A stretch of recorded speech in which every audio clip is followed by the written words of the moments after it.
You're listening to SuperPower Up with multidimensional master, superpower expert, and former counterintelligence agent, Tonya Dawn Recla.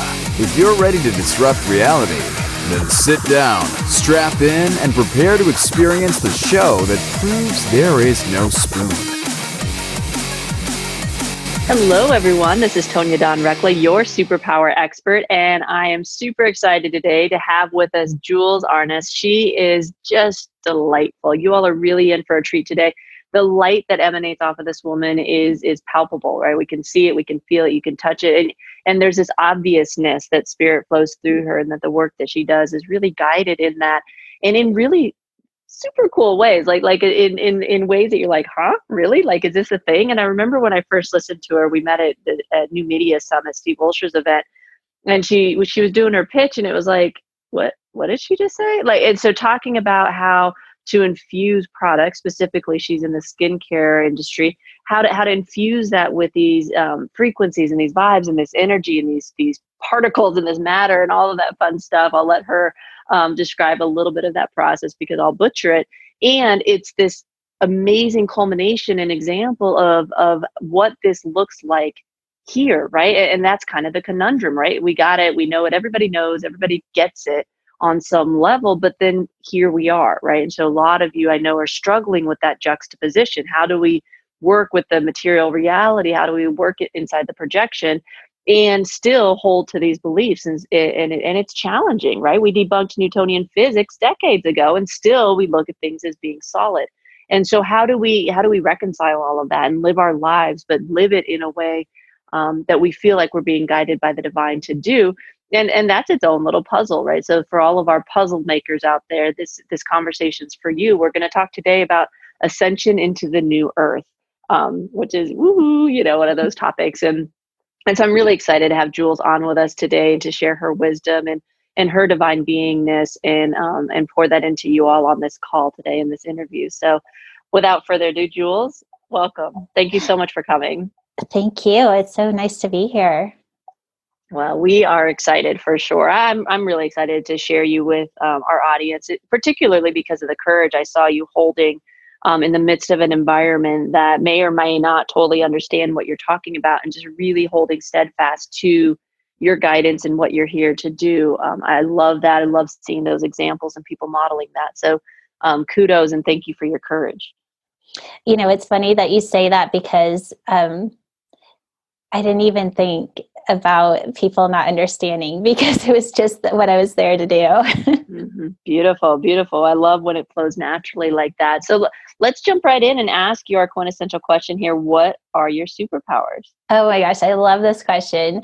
Of course, we all have different levels of superpowers, but I would say the one that I connected to at a pretty young age, at probably around 16, is when I realized I had this superpower, but was the ability to read energy patterns. And I am a healer. And of course, that's the avenue I took with that.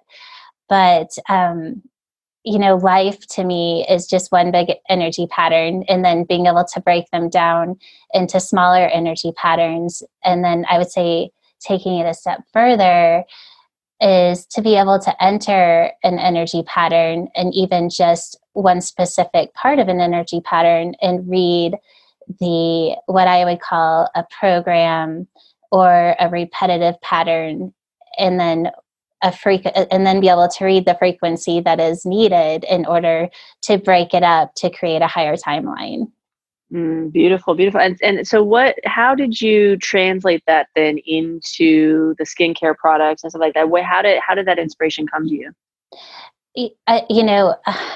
Look, the frequency part of the skincare is, there's just so many different components. But when I started layering the frequencies, I knew that it was really important to layer everything within a frequency where interference couldn't exist. And so that's with my healing work. I do a lot of work with what I call the God particle, or the first particle of existence, because in that state of consciousness, there's no need for spiritual law because it's only one state of consciousness. And so that's actually where I do most of my frequency building or frequency work inside of, because there's just no interference at that point. So it doesn't matter if you believe in it or not, because you're already existing in that consciousness once the rest of the frequencies are introduced. If that makes sense? It makes total sense. The information that we were given in that capacity is the abstract frequency is where, like, I had a very clear experience of once my consciousness was able to access that, I saw everything and everyone, and it was really awesome to debunk this whole kind of concept of hierarchical living and like, oh, I'm more advanced than you're advanced and all this other stuff. And it was like, and it was like, well, they can't hear that just yet. And I'm like, they can, because they're sitting right here. Like, I'm looking at them in this frequency. That don't tell me they can't understand it. It's our willingness, our ability, and our courage to speak it, right? And that's my world, right? So you're in that healing space, and I'm all words and constructs and the development of that. And so so that was where, as you're talking, it's bringing me back to that experience, and it was so eye-opening. Like it was so amazing to be like, oh my gosh, like we've been wrong this whole time. But it makes total sense, because as you're climbing up a ladder, right, all what you can see beneath you, but it's like you don't know what's coming, right? And so it's like, so once you kind of access that point, it's like, oh, look at that, like here's everything. And it's like, oh, and it's like it's everything, but it's also not like anything else. So it's this kind of cool, I don't know, for a while I called it like a fun house, because I kept having this like circus theme playing in my head, like do do do do do do, because everything was just kind of like weird, cause and effect got reversed, and like everything's just kind of different there. And so I really appreciate what you're talking about, because the way I received that information wasn't in chemistry or skincare or products or anything like that. And so I get totally geeked out when you start talking. I love it. I'm like, ooh, tell me more. So let's talk about that. Like really, we have a few minutes before our break. So what's the God particle? Like, what are you talking about when you talk about that? I mean, really, when I'm talking about is the first, like when I say the first particle of existence, it's, that one state of consciousness, oneness, you could say, that existed before. It's funny because I actually have memories of breaking off of the God particle. And so I was the God particle, or I was in a state of oneness, but there was also like this within that state of oneness. I knew that I was capable of being able to reverse and see myself. And over a period of time, that longing became more intense. And so I did. And so I actually broke off from the God particle, where I was still existing as the God particle, but I was also existing as a separate state of consciousness. And I was able to turn and look at myself. And it was the first time that I felt what it was like to be in a state of consciousness, but still experience duality at the same time. Beautiful, beautiful. Well, I definitely have some more questions about that I want to address after our break. But before we jump to break, where can people go to find out more about you? Right. So our website is eternalgoldskincare.com. Beautiful. And so it's just like it's spelled, eternalgoldskincare.com. Beautiful. Well, you're listening to the SuperPower Up Network. This is the Disrupt Reality Show. We're talking today with Jewels Arnes about Ascension into the New Earth. And you're going to want to stay with us, because after the break, I've got some questions for Jewels around this whole experience of breaking off from oneness and what that experience is like. So stay with us, and we're going to talk more about that when we come back. Hello, everyone. This is Tonya Dawn Recla, Executive Director of SuperPower Experts. And we want to thank each of you for making SuperPower Up the #1 podcast network for personal development and spiritual growth. Because people like you have the courage to say that mindfulness, healthy living, disrupting reality, the pursuit of consciousness, responsible entrepreneurship, and radical parenting matter, we now amass over 1 million downloads monthly in more than 90 countries. Our numbers keep growing because there are far more people willing to live divergently than mass media wants to acknowledge. For you, the change makers, the light bearers, the way showers, we say thank you. If you're ready to take the next step in your evolution, go now to superpowerexperts.com and take the Superpower quiz. And as Neva Lee Recla, our youngest podcaster, likes to remind us, remember, we all have superpowers and we can change the world. Awesome. We're back. You're listening to the SuperPower Up Network. We're talking today with Jewels Arnes about Ascension into the New Earth. Jules, before the break, you were talking about your experience in memory of being part of the God particle, and then kind of this duality, non-dualistic perspective. And so this is the question that I have around that. Why would you break off? I ask myself that all the time. And the question, and I don't even know that it was really a question, because obviously, it's hard to experience a state of consciousness when it's not the state of consciousness that I'm in now. So I'll try to describe it in the best way. And I guess what I'm going to do is just describe it in a super third dimensional way. But there was this part that I wanted to know that I existed. And the only way I could know that I existed was to be able to turn around and see myself. And the only way I could figure out how to do that was to have two of me. So I totally appreciate what you're saying. And I've had that similar experience. And yet, where does the thought come from? Right. And my bias is that, and if any of you listening have an answer, contact us. I'll have you on the show. But my bias is that we can't recall that. And the second we do recall that, we're back into oneness. And because I can walk back all the way to that inception point, but but it's still the dualism of the idea of it, the act of it, the belief of it, the desire of it, all of that is dualistic. So the idea that there was even a thought separate from or in addition to creates a complexity that can't be explained. And so it's, almost all the way back, except for that initial inception of why. And that's it. I guess that kind of like the dead zone is like, and there you go. Like, what do you say to that? Right. The first thing. Yeah. The first thing that came to me right when you said that was that there wasn't a why. It just was like, and it wasn't like a thought process of that it was good or bad, or that it even had to be duality, because at that point duality didn't exist. And so the consequences or the why didn't exist either. It was more of just why not, or. But even why not is dual. I mean, I get it. Like, I totally understand where you're going, because that's the dance that I've danced around in as well. And it's, and it ultimately, if you can name it, if you can observe it, you're not it. And if you're not it, it's dualistic. So it's like, there's this really, and I'm absolutely willing to entertain the complexity of thought evades what we're capable of kind of computing right now. It's expanding for sure. The understanding expands. And so I just think it's a worthwhile question to kind of put out there, because every single person I've ever asked or talked with about it is content to take it to a certain point, and still that point is in and of itself dualistic. And so this idea, and I've seen visions, like I think I have a pretty solid idea of what happens, and why we wouldn't know and why we couldn't comprehend it.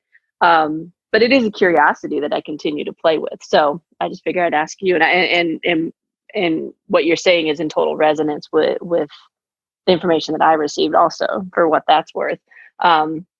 So for all of you kind of listening to like, what the hell are they talking about?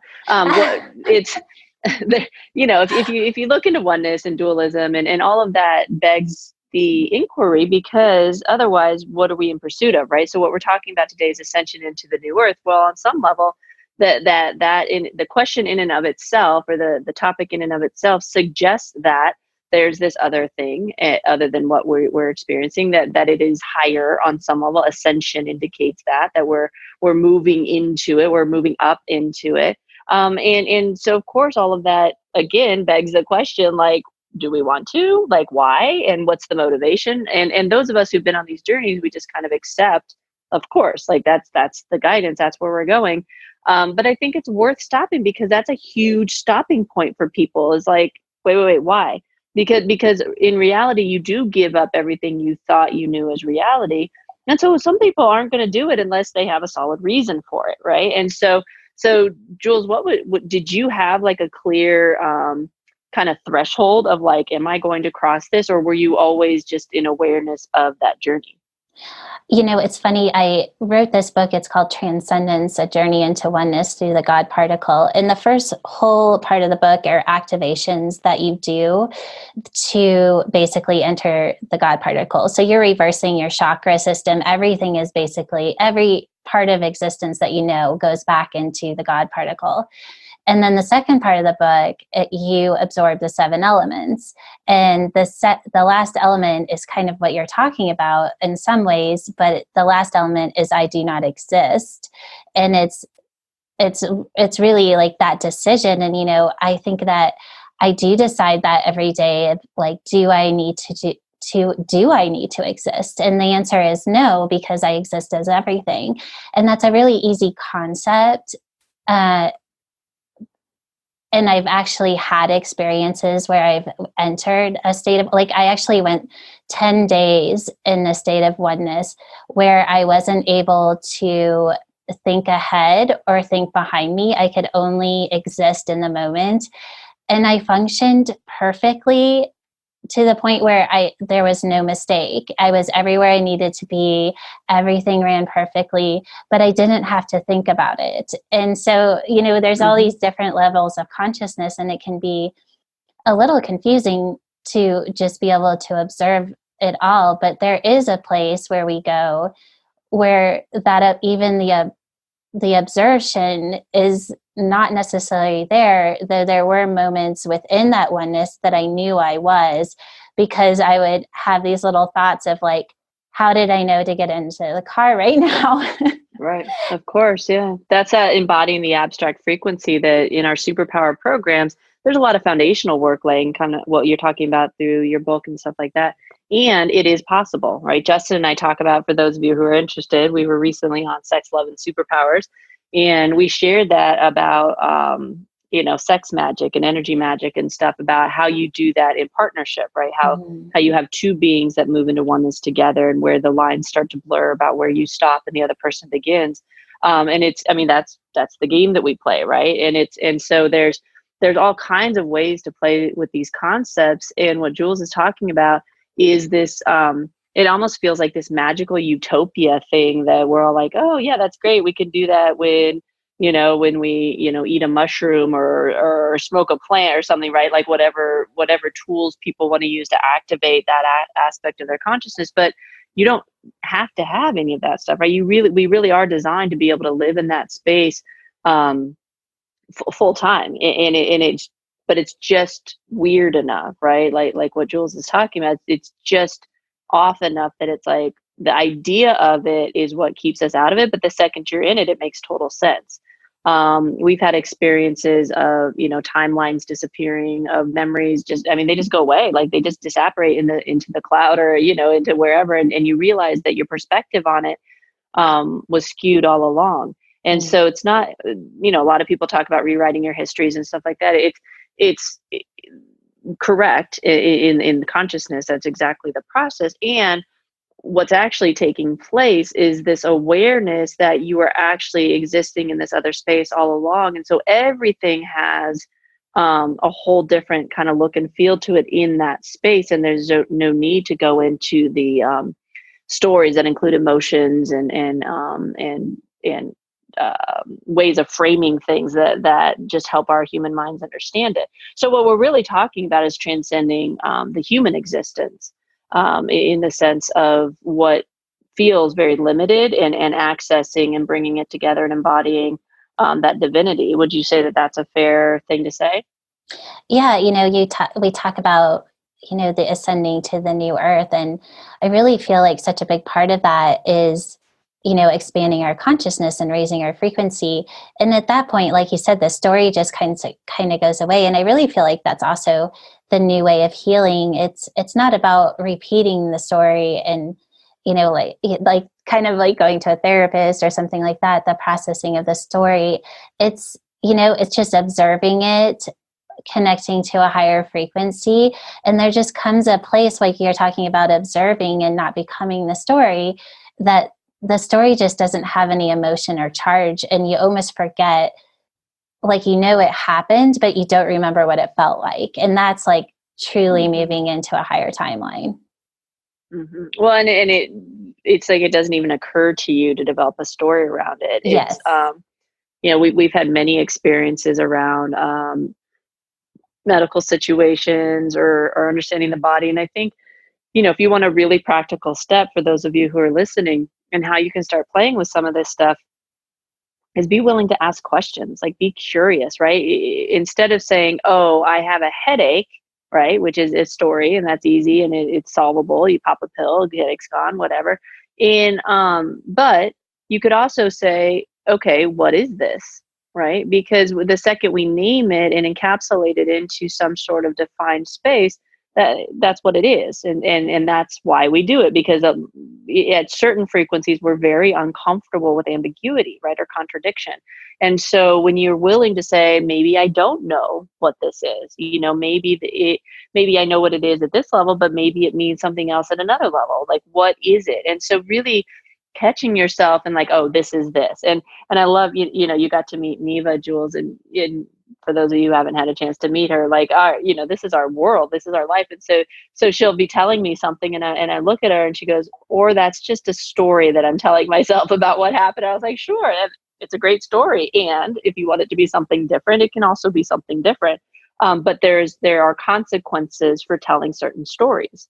And so be really cautious about where you're perpetuating things that have happened, or your understanding of things, or whatever the case may be, or even what you're naming things in this process, because you're going to find, as you continue to transcend, that they change, right? It gets impacted. Like, there was a story that I told my entire existence, and I shifted frequencies, and all of a sudden it was like I couldn't access that story anymore. It's like, wait, that wasn't, like, it wasn't a lie. Like, I didn't make it up. I did make it up, but in a very honest kind of way, in the sense that I was trying to make sense of it based on what I could comprehend at that time, only to find that wasn't the whole story. There were other versions of that story, and then ultimately the story didn't exist at all. And so, but the only way you can start on that trajectory is to, at least in my world and the stuff that we teach, the only way to start on it is to start opening up that inquiry. Jewels, what ways do you have that help people start to open up to that? I love that, start asking yourself questions, because that's one of the things that I really teach is especially when people are able to recognize that their frequency has dropped. So, like, even just that action alone is a huge first step to breaking cycles of consciousness, or just those programs that we repeat over and over again. And, just to be aware of that their frequency has dropped, and then see if they remember what was I thinking right before, and then start questioning what it was that they were thinking. Is this true? Do I believe this? And that just interrupts that pattern. I do a lot of pattern work, so it's kind of a passion of mine. But then, like, once you have either the agreement and even if it is something that they believe is true, the next question is, well, do I want this to be true, or do I need this to be true in order to exist? Right. And then that's the next step to, just reprogramming to those higher timelines. Beautiful. Yeah, we've been playing with a concept that I'll say we named, but we received the name of intentional molecular creation.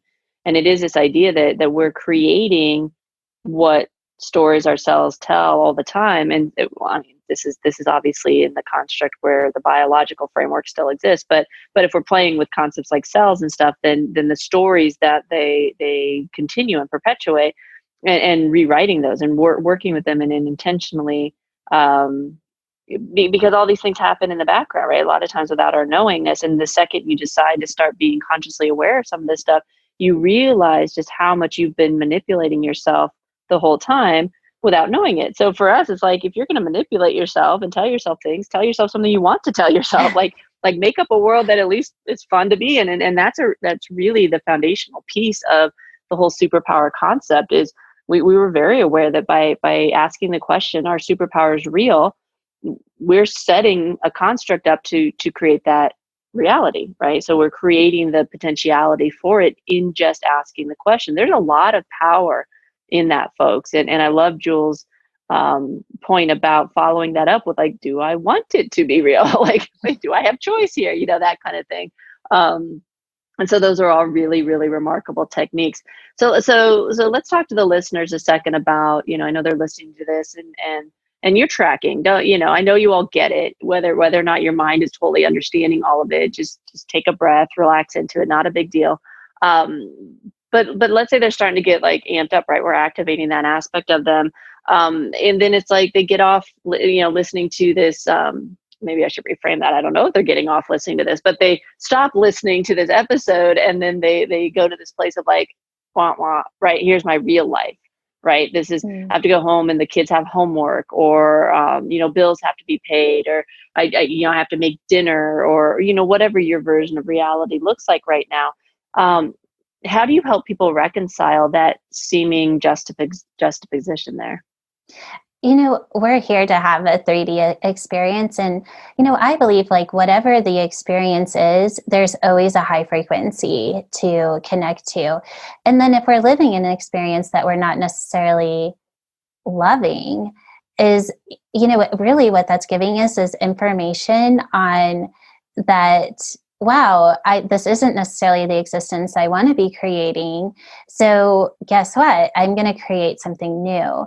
And I really do believe like that is how we're kind of, I guess, consciously evolving into the new earth, though I feel like on many levels we're already existing in the new earth, and it's just our conscious mind has to catch up. But for us to have the thought of the creation that we want to have, I see it as like you kind of put yourself in a sphere. And in that sphere, there's all these different realities because you're experiencing, and the one that you're experiencing right now is the one that you're focused on.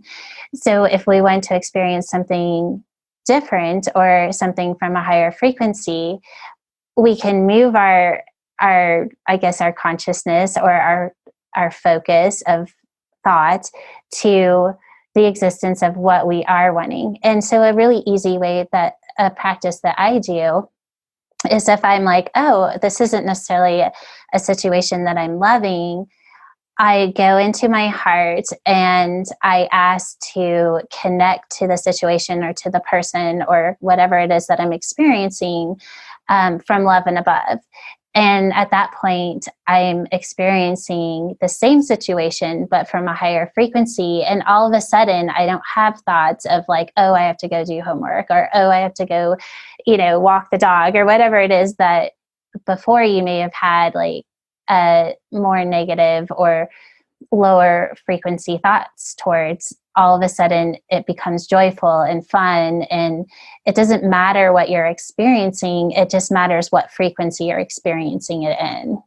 Beautiful. And I love that point, because I think so many of us are trying to control the projection, and we place our peace, our safety, our security, our sanctuary on the idea that once this aspect of the projection is controlled, then I can feel happy, then I can feel safe, then I can feel at peace, whether it's money, health, business, relationships, it doesn't matter. When you set out to control the projection first, then what's happening is that you're basically stating that I'm not okay until these things happen. Well, I'll tell you folks, what that does is it forces the universe and the projection to give you all of these examples of where you don't feel safe, because you're going to get that it's not about controlling the chaos. It's not about controlling what you see in the projection. What it's about is it's about a different perspective of it. And so you're able to feel at peace even in the midst of the chaos. It's the eye of the storm kind of concept. But inevitably, we're taught to control, right? If I have to make more money before I feel safe in the world. I have to find a relationship before I feel happy. And it just doesn't work that way. You're going to see what fuels all of this, what drives all of this from a more of a biblical perspective. It's the idea that God is a jealous God, right? If you're looking at anything else first and putting your agency in that before the divine, you're going to be shown all the ways that that's happening and what the consequences are of that, because it keeps you out of oneness. It keeps you out of that kind of divine aspect. And so there is a consequence to our choices in that space. I love that viewpoint, Jules, and the idea of like, we had one of my good friends would always say, it's what do you prefer, right? Because we get kind of caught up in this what do I want concept. And there it's okay to look at things and go, I'm not loving this right this second. Like I can either shift my perspective about it, but really, gosh golly, I'd like for it to go away. Well, it's not going to go away until you've exhausted what it's there to show you. So again, you've heard me say this many times, resistance isn't just futile, it becomes painful. Like just walk through it, go through the fire, because most of the time it's our fear that's keeping us out of it. But the fear is completely unfounded, because everything that you want lies on the other side of that. And so it does take a little bit of, dare I say, faith. And that brings me to our final question. So where does faith and belief factor into all of this? Oh gosh, for me, it's everything. I always talk about living in the unknown, or the unknown space, the void. And, I really feel like the ability to stay in the unknown is truly how we're creating our new earth experience, because we can't create it from something that we've already been taught or thought before or know, because the only way to move into these higher, like, conscious experiences is to expand into a place that we haven't existed in before. And so I really do, you were just talking a little bit about like creating new experiences and that sort of thing too. And I think it's pretty much the same concept, that, we don't get to know the big picture. We just are given one little breadcrumb at a time.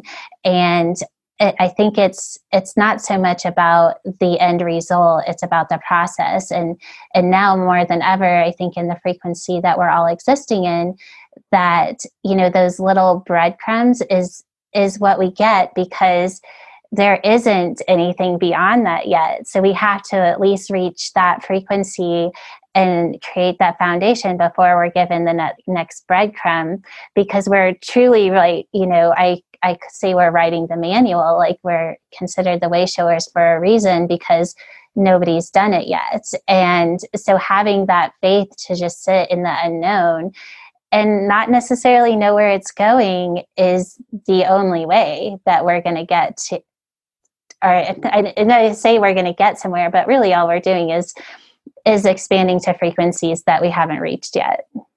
That's an interesting perspective. I think, maybe sometime you can come back on the show, because that hasn't actually been my experience. In fact, it's quite the opposite. It's the big picture, like everything that's happening and what it serves and everything else. And I think it connects into how each of us is doing this work, right? And so we talk a lot on the show about part of the reason why we opened up this podcast and started it was to show people how to have dialogues with people who do similar work in different ways. And so what Jules was just talking to doesn't resonate with me, but I can feel the truth in it for her. And I know that's true for so many of you. My experience was the opposite, because I reverse engineer everything. And so I have to see the big, I have to see what all is there. And my experience of it is that it's already there. And so it'd be really cool to kind of match those two kind of pathways up and look at like, and because I love the idea of the fact that each one of us is put together in all these really complex and specific ways. And my vision works very differently than that. And so for me, it's like, anyway, I love that. Like, as you can tell, like I get all jazzed up. It's like, ooh, let's uncover that. Let's explore that. Because I get bored with my own perspective, right? I've pretty well mastered, like there's not very many things that I bump up against anymore that create friction. So it's like, I love when there's this kind of opportunity to say, oh, wow, that's not how I see things, and do it from a place of, and that's okay. Right? Your gifts are your gifts, and you get them in the way that you get them, and you use them in the way that you use them, because we need that from you. So be really, really, really careful, folks, about getting swayed into believing that somehow you're wrong, or somehow you must not be as enlightened, or whatever. There's a lot of toxicity in these conversations around the world right now, of judgment, and most of it is just each one of us is trying to prove to ourselves it's okay, right? Like am I right or am I wrong? And that's that's a very natural thing to do. It's not necessary, but it is a very natural thing that I'm going to reframe that. It's a very normal thing for us to do. I don't think it's natural at all. It's definitely programmed. But the But that's okay. It's okay to like have that discernment and want to have that introspection and say, oh wait, she's saying these things. Like, does that resonate with me? Is that my experience? It's like, no. Okay, what does that mean? Well, it doesn't mean that you're wrong or she's wrong. It means it's just different, right? And to embrace that and to accept that, because I do see a ton of complexity in those spaces. And at least where I stand right now, like it feels very much on purpose. And so, Jewels, I love that you speak your truth so eloquently and so openly and so willingly to walk it, talk it, be it in the world, and to model that for others. I honor your courage, and I just can't wait to see what you create next with it. Oh, thank you so much. Beautiful. Well, let's remind people one more time where they can go to find out more about you. Yeah, so the website is eternalgoldskincare.com. Perfect. Well, and I highly, highly recommend you go check that out. She is up to some really exciting stuff, and watch her, folks. Stick with her, because my feeling is that you're just getting started. Like, you've done so much, but what comes next and the expansion from that is pretty undefinable. And so it's really beautiful to watch. And I, for one, for very selfish reasons, am excited to just see where your journey takes you next. So thank you for coming on the show and sharing your deep wisdom with everybody. Oh, thank you. And to all of you out there, as always, we appreciate your loyalty. So thank you for listening, and go out, uncover your superpowers, and change the world. Take care, everyone. Are you ready to discover your superpowers? Go now to superpowerexperts.com and take the Superpower Quiz today.